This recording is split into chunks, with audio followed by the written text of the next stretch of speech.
Próxima sesión, Bodegas Borsao, tradición, presente y futuro de un referente en garnacha. Emilio del Caso, modera Rebeca González. Hola, buenos días a todos. Bueno, mi nombre, como bien han dicho, es Rebeca González. Es un placer representar a BBVA hoy aquí para hablar un poco del sector vinícola y sobre todo porque es un sector actualmente que se encuentra en un momento decisivo, pero sobre todo es un sector estratégico para nuestra economía, es un sector relevante para las exportaciones, donde además se consigue un equilibrio territorial y social para muchas zonas rurales y sobre todo que creo que representa una de las grandes banderas de lo que significa la marca España fuera de nuestro territorio. No obstante, es un sector también que creo que representa mucha tradición y excelencia, pero que se enfrenta a grandes retos.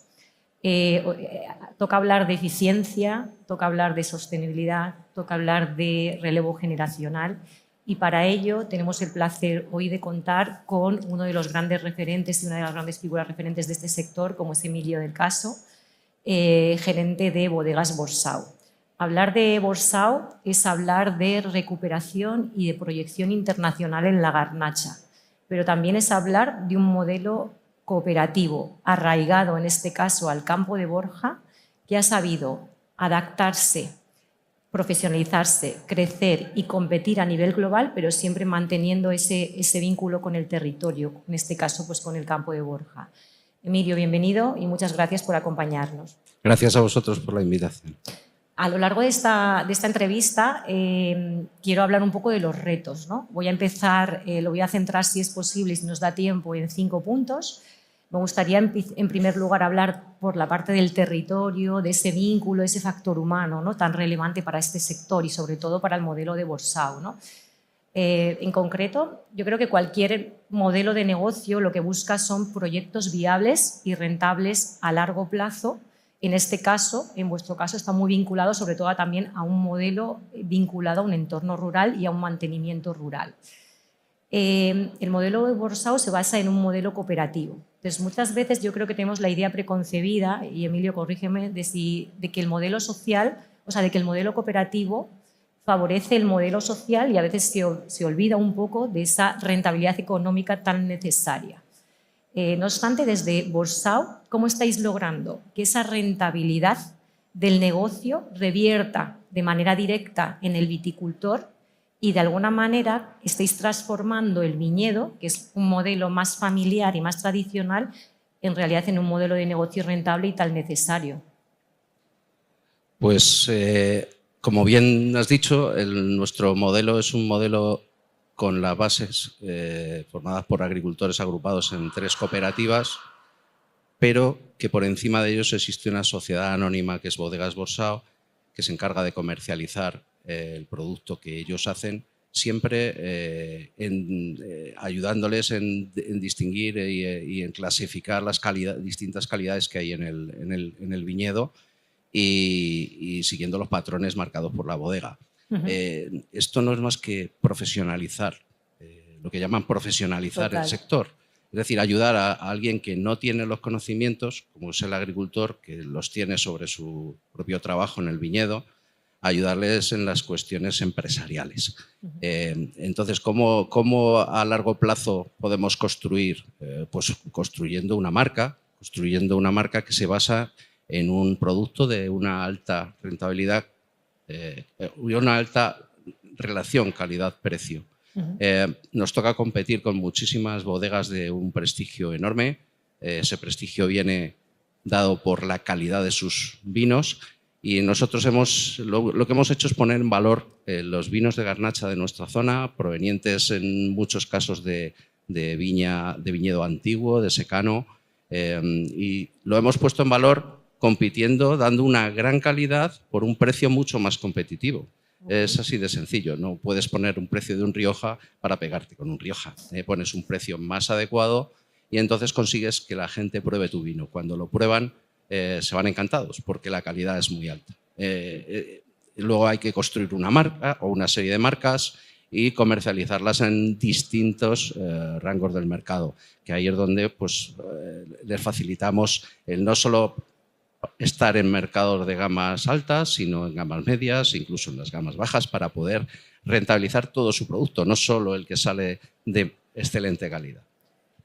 Totalmente. Al final un poco el tema está en cómo podéis, o sea, al final vuestro reto es un modelo asociativo, conseguir que compita con un modelo de bodega privado, ¿no? Entonces, yo creo que ya nos habéis contestado un poco, ahora nos has anticipado, ¿no? Pero ¿qué diferencias tiene o qué es lo que vosotros ofrecéis o trasladáis a vuestros cooperativistas para conseguir competir en un mercado global? Ese modelo cooperativista que consiga competir en un mercado global donde lo que priman son las bodegas privadas. Y ya no solo con España, como decías, La Rioja, sino a nivel internacional, ¿no? O sea, yo creo que estabas hablando un poco de vender esa marca, pero en concreto, si nos amplías un poco qué es lo que estáis vendiendo en esa parte o qué le estáis convenciendo a los cooperativistas, lo agradeceríamos. Al cooperativista, como a cualquier persona, lo que le convence es tener unos ingresos más o menos estables en el tiempo. La rentabilidad de la sociedad anónima, que es la bodega, en este caso se le traslada como si se tratara de un dividendo a un socio, pero vía el precio del producto. Lo que hemos logrado con esas dos bases que te he comentado, la excelente relación calidad-precio, el distinguir distintas calidades y el llevar una política comercial, hemos conseguido un mercado estable. Ese mercado estable proporciona unos ingresos estables, no sujetos a que un año viene una cosecha muy amplia y entonces tienen que bajar mucho el precio y cobran poco, o una cosecha muy escasa que cobran más porque es de más calidad. Lo que les hemos dado es una estabilidad en los precios a lo largo de los 25 años de existencia de la bodega.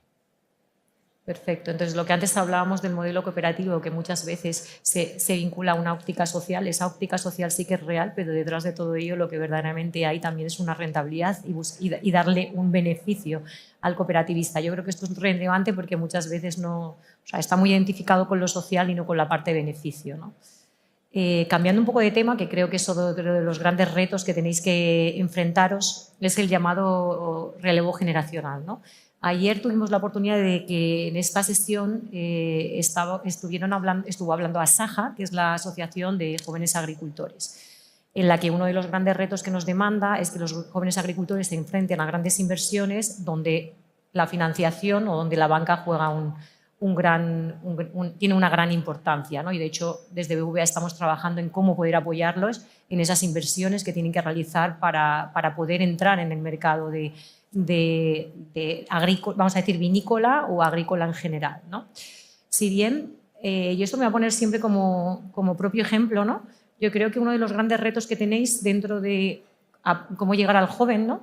El segmento vinícola o agrícola se sigue viendo como, yo creo que como la azada, no hay detrás cuando verdaderamente lo que hay es un modelo ya mucho más innovador, un modelo muy digitalizado, que son, creo que, cuestiones o características que actualmente la juventud demanda mucho cuando decide enfrentarse a una oportunidad laboral o en este caso, impulsar una actividad económica, ¿no? Entonces, ¿cómo estáis desde Borsao tratando de trasladar o qué estrategias estáis siguiendo para trasladar esa incentivación y esa modernización que al final está llevándose al viñedo para conseguir, vamos a decir, proyectos rentables y viables y, por supuesto, atractivos para el joven a largo plazo, ¿no?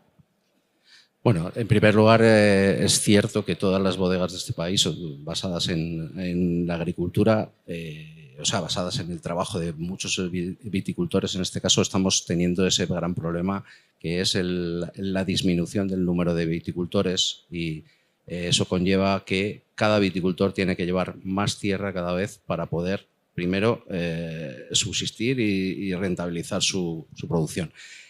¿Nosotros qué les decimos? Bueno, pues que como una bodega popular, suelo decir, en el sentido positivo de la palabra, no en el sentido negativo. A veces popular significa algo sin valor, pero yo creo que el ser una bodega popular en cuanto a que saben nuestros consumidores que pueden encontrar unos vinos de rango de precio asequible, pero también unos vinos de un rango medio de precio. Esa variabilidad dentro del portfolio que tenemos en esta bodega, lo que que es lo que nos da una estabilidad económica a la hora de vender, también permite trabajar en el campo de forma diferenciada. Permite que la mecanización y las mejoras tecnológicas aplicadas en el viñedo, que lo que conducen es a una gestión de un viñedo más productivo, ¿vale? con más productivo, pues eso tiene una remuneración determinada, pero que luego, si tienen que trabajar de una forma menos tecnológica, mucho más tradicional, bajándose del tractor y podando la viña a mano y haciendo labores más manuales, incluso quitando algo de hierba con la azada, pues eso tiene otro precio y eso lo rentabilizan de otra manera. Y que lo ideal es combinar todos en el campo, lo mismo que combinamos en el mercado de la bodega, combinar los distintos tipos de viñedo que hay, y eso pues obviamente facilita también que en ese mix el propio viticultor lo que pueda hacer es diversificar los riesgos, como diríamos en términos económicos. En el mundo empresarial. Igual que nosotros diversificamos mercados, geográficamente hablando y en cuanto a producto. Entonces, lo que les transmitimos es una idea de futuro. Nosotros hicimos en 2019 una gran inversión que nos ha cogido ahora un poco a contrapié por la situación económica que vive el sector, pero que se está amortizando y que en breves pues estará en 4 o 5 años estará terminada de amortizar, y eso es el motor de lo que va a haber en el futuro. Tenemos unas instalaciones espectaculares que, por cierto, invito a visitar, porque nosotros también hacemos enoturismo, y en esas instalaciones nosotros optimizamos el trabajo del personal, los costes, y eso es futuro. Eso es cuando tú tienes la herramienta, que es una bodega que comercializa toda tu producción y que además tiene los medios para hacerlo, para producir el vino de una calidad determinada. Ya tienes lo principal, tienes el tractor.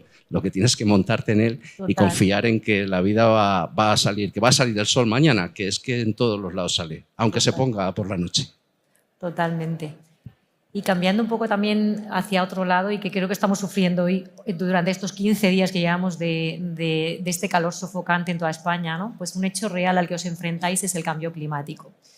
Pero el cambio climático, al final, en vuestro caso, en el de la garnacha, aunque es una variedad muy resiliente, lo que hace es que los periodos de maduración y de producción cambien. ¿Cómo estáis enfrentándoos o qué estáis haciendo para que esos periodos os afecten lo menos posible, o ese cambio climático os afecte menos posible y seguís teniendo? Por suerte, en lo que se está traduciendo de momento es en un adelanto de las fechas de vendimia. Entonces es una cuestión meramente organizativa. El punto donde ya no podemos controlar, y que es el que verdaderamente nos está afectando en una bodega que tenemos un mercado con unos volúmenes ya comercializables, es la reducción de producción. La reducción de la producción de uva, motivada por la pérdida de líquido, de agua, por el calor, y ese adelanto. Esas madureces acompañan, para llegar a esa madurez, no le acompaña la cantidad, digamos, de en kilos de producción. Eso nos limita la producción necesaria para vender, incluso, bueno. Pues, ¿y eso está afectando de alguna manera a la generación de ingresos o el retorno, vamos a decir, al cooperativista? O sea, estás sufriendo, entonces, entiendo un poco. Está sufriendo, en nuestro caso, por lo que he comentado, por tener una instalación nueva, una bodega que ha costado 16 millones de euros y que hay que pagarla. Hay que pagarla. Seguro que la banca os entiende. Que la estamos pagando religiosamente, y lo que y lo otro que nos puede afectar es el deterioro del viñedo.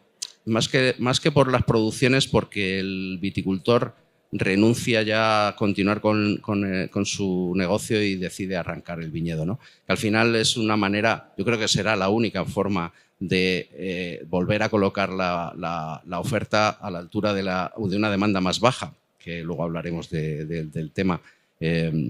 Yo creo que efectivamente el cambio climático nos está afectando en merma de producción, principalmente. Entonces, bueno, lo vamos superando, haciendo acuerdos con otras bodegas de la zona, otros viticultores de la zona y adquiriendo uvas fuera de nuestros cooperativistas. Total. Y uno de los temas que me decías ahora justo que querías hablar, un poco vuestra proyección internacional, el mundo internacional, cómo lo estáis viendo, ¿no? Para vosotros, o sea, de hecho Borsao, si no recuerdo mal, creo que ya exportáis en torno a unos 60 países.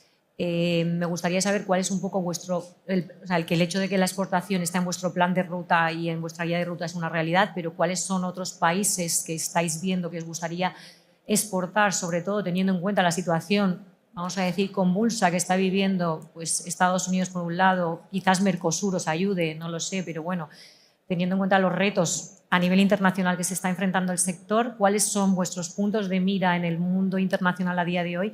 Y obviamente, ¿cómo creéis o qué necesitáis muchas veces de las entidades financieras, ¿no? O cómo os pueden apoyar en esa internacionalización? Bueno, como has dicho, nosotros tenemos vocación exportadora desde hace 25 años o 30 años. El mercado principal de la bodega en la primera década de los años 2000 fue el mercado de Estados Unidos. Fue donde vendíamos a lo mejor un 40% de la producción. Es donde renació la consideración de la garnacha como una variedad que podía dar calidad, ayudados lógicamente pues, de los prescriptores que en ese momento estaban en el mercado. Y creemos que además Estados Unidos tiene una tradición de consumo con criterio y con conocimiento, y aunque ahora esté sufriendo por cuestiones políticas y pues esta desinternacionalización, ¿no? O este veto al comercio internacional, yo creo que las aguas volverán a su cauce y Estados Unidos seguirá siendo un mercado muy importante. Ahora ya no lo es tanto como lo era hace unas décadas, pero entre Estados Unidos y Canadá creo que es unos mercados que a nosotros nos aportan no solo venta, nos aportan imagen de marca y de calidad. Y luego pues tenemos el mercado inglés, que no deja de ser un gran consumidor de volumen de vino, que hay que estar. Es un mercado en el que hay que seguir estando. Y en relación a nuevos países que se puedan incorporar, China ya ha demostrado, como en otros sectores, que ellos se fabricarán su propio vino y se lo están bebiendo. Total. Son la segunda superficie vitícola del mundo, después de Francia, y ellos están produciendo el vino. Entonces, eso de que íbamos nosotros a venderles el vino allí a mansalva, me parece que complicado. No, complicado. India podría ser potencialmente un posible consumidor, porque son consumidores de otro tipo de alcoholes, de más graduación, y me imagino que a medida que progresen económicamente y empiece a existir una clase media, a lo mejor se europeizan en determinados consumos. Pero bueno, lo importante es que haya gente que consuma vino y hay gente que consuma sin importarles pues que el vino pues, es un producto de alcohol, ya lo sabemos, pero que es un producto que siendo de alcohol es un producto sano, lo ha sido siempre. Totalmente. O sea, históricamente se ha bebido vino y la gente no se moría precisamente por eso, ¿no? Al revés, tenemos el ejemplo de los abuelos que hemos tenido todos en los pueblos, que bebían una botella de vino al día y han durado 70, 80 años con un sistema de salud que nada tiene que ver con lo que tenemos ahora. Total. Algo tendría que ver.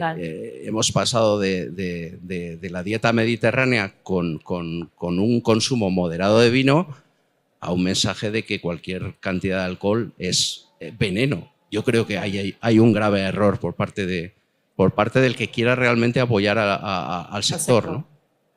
Voy a decir un poco como dice, yo soy vasca, ¿no? Y como dice Arguiñano, un poquito de todo nunca hace mal, ¿no? Entonces vamos, yo creo que igual un poquito de vino no hace mal. Bueno, ya un poco entrando ya un poco más en seriedad. Estabas hablando justo ahora que, oye, los hábitos de consumo de alguna manera están cambiando. ¿Cómo estáis viendo este cambio? O sea, ¿cómo podéis hacer atractivo esa bajada de esos hábitos de consumo? ¿Qué podéis ofrecer desde el sector vinícola para hacerlo un poquito más atractivo, ¿no? Y luego, sobre todo, si estáis viendo que haya apoyo institucional suficiente en relación a impulsar la situación actual del sector del vino? Pues desde nuestra bodega no vemos como que dentro de 10 años el vino sin alcohol sea un mercado importante para los productores de uva y de vino. Claro, eso lo entendemos nosotros particularmente, luego cada uno puede y hace inversiones al respecto, ¿no? Porque es verdad que está creciendo a doble dígito el consumo de vino sin alcohol, pero es un doble dígito partiendo de muy abajo, es decir, no representa ni está representando ni el 1% del consumo total de volumen de vino. ¿Que eso va a ser el futuro? Pues yo creo que va a depender del mensaje que reciba la gente que se inicia en el mundo del vino. Las tendencias ahora es a un consumo de un vino más fresco, más afrutado, no tanta madera, no tanta contundencia. Y el que se inicia es normal que pruebe vinos más ligeros, más fáciles de beber, vinos blancos, vinos rosados, frescos. Pero luego el que se aficiona al vino o los que nos hemos aficionado a partir de la edad en la que nuestra economía se podía permitir invitar a tu novia o a tu esposa en una comida a un buen vino, pues lo que aprecias es otra serie de matices que son los vinos de calidades más altas que sí que llevan su crianza en madera, que llevan más contundencia. Y esa es la educación en el mundo del vino como en tantos otros sitios. Empieza por lo fácil y acabas en lo complejo. Yo creo que lo que se tiene que hacer por parte de las instituciones es apoyar realmente eso, es decir, apoyar a que es un producto nuestro, que forma parte de la dieta mediterránea y que todo el mundo debería beberse un vaso de vino o una copa de vino comiendo y no pasa nada. Porque es que el problema de las instituciones es que están dando un doble mensaje. Por un lado están en el mensaje económico, que es, oiga, como este sector es importante desde el punto de vista nacional, de exportaciones, de empleo, además está ligado a un empleo rural y así no metemos a todo el mundo en las ciudades, pues es que esto es muy importante. Pero a la vez están dando un mensaje de cero consumo de alcohol. Cualquier cantidad es peligrosa, es malísima para la salud. Obviamente, cualquiera que oiga eso y no sea un consumidor ya entrado en ciertos años y consumo, pues va a coger pánico a beber una copa de vino. No pueden dar doble mensaje. Tiene que haber una unidad de mensaje.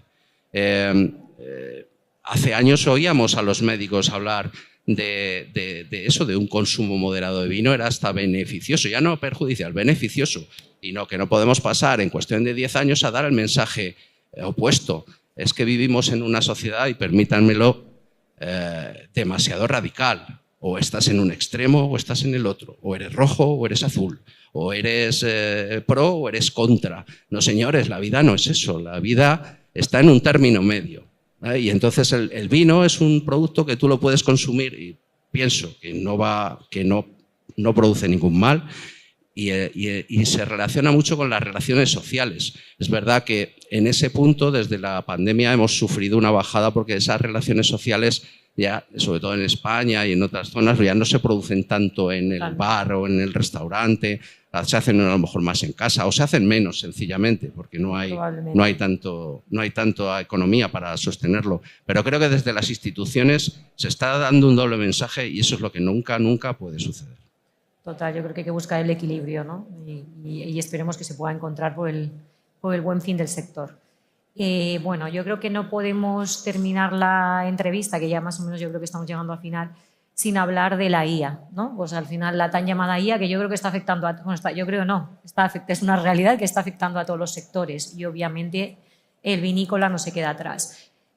A lo largo de la entrevista algo ya nos has comentado. Hace un par de años hicisteis obviamente una inversión en vuestra bodega bastante relevante. Entiendo que gran parte de esto además pues estará vinculada a medidas de sostenibilidad y de mejora de la sostenibilidad, pero por supuesto en el último año entiendo que alguna de estas medidas y de inversiones estarán vinculadas a la inteligencia artificial. Entonces, ¿qué tecnologías o cómo estáis viendo que este tipo de tecnologías os pueden ayudar en concreto a vuestro sector, ¿no?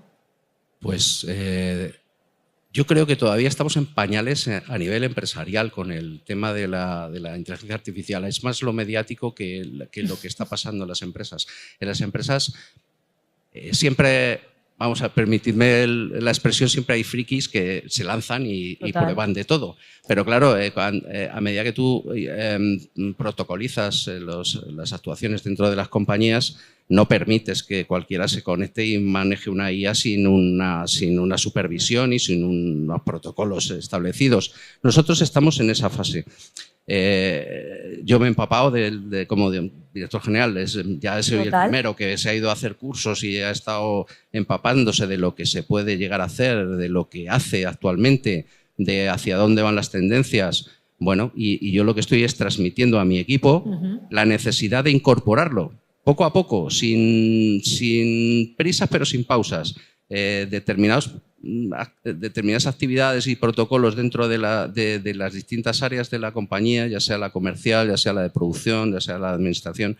Vamos poniendo pequeños proyectos, pequeños agentes que nos van haciendo más fáciles las tareas más repetitivas.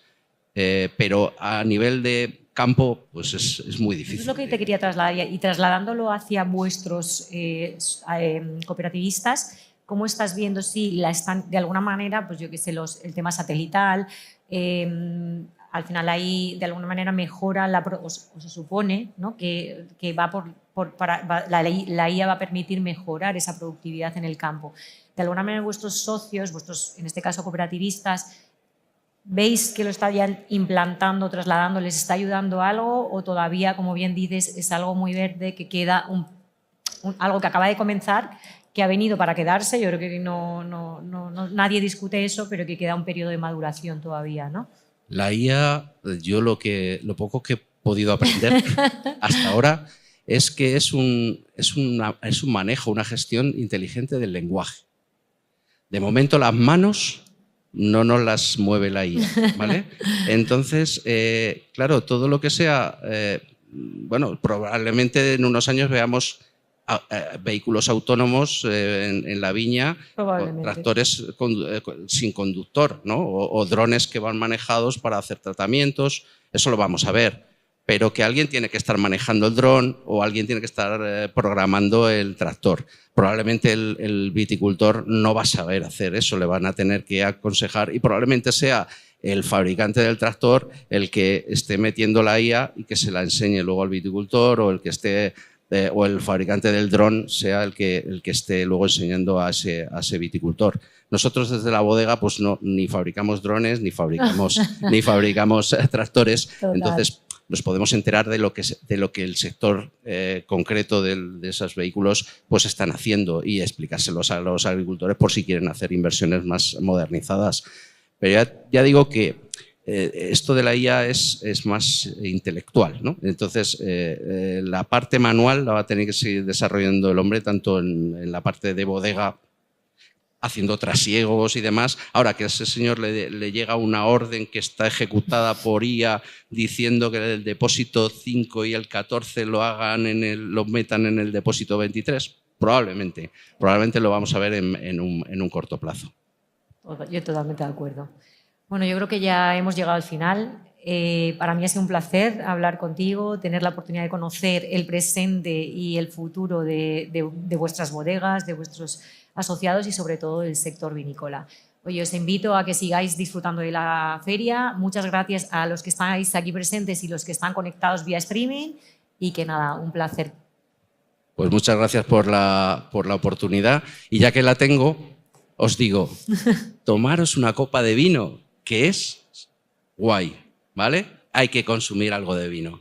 Es un producto nuestro y es de España y es del viticultor, del señor, del abuelo que está ahí en el campo. Tenemos que, aunque sea hacer esta promoción interior, y yo aprovecho cualquier evento y cualquier sitio para decir, consumir vino, de verdad. Sobre todo os miro a esa parte que sois todas más jóvenes, que además sois todas chicas, beber vino blanco, vino rosado, vino tinto, de verdad que luego se disfruta. Y cuando seáis más mayores, aún más. Totalmente.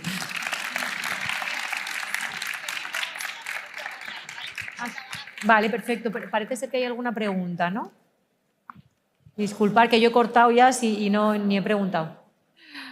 José 302 les pregunta, ¿qué prácticas agrarias están aplicando en Borsao para mantener la calidad de la garnacha frente a las sequías y las altas temperaturas? A ver, tecnología aplicada ahí.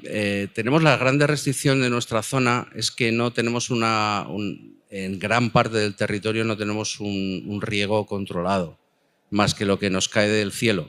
Entonces, con la sequía, pues obviamente no puedes hacer gran cosa. Se están haciendo pues, zonas embalsadas para acumular agua para cuando no hay. Algunas zonas hay de riego a través de aguas subterráneas.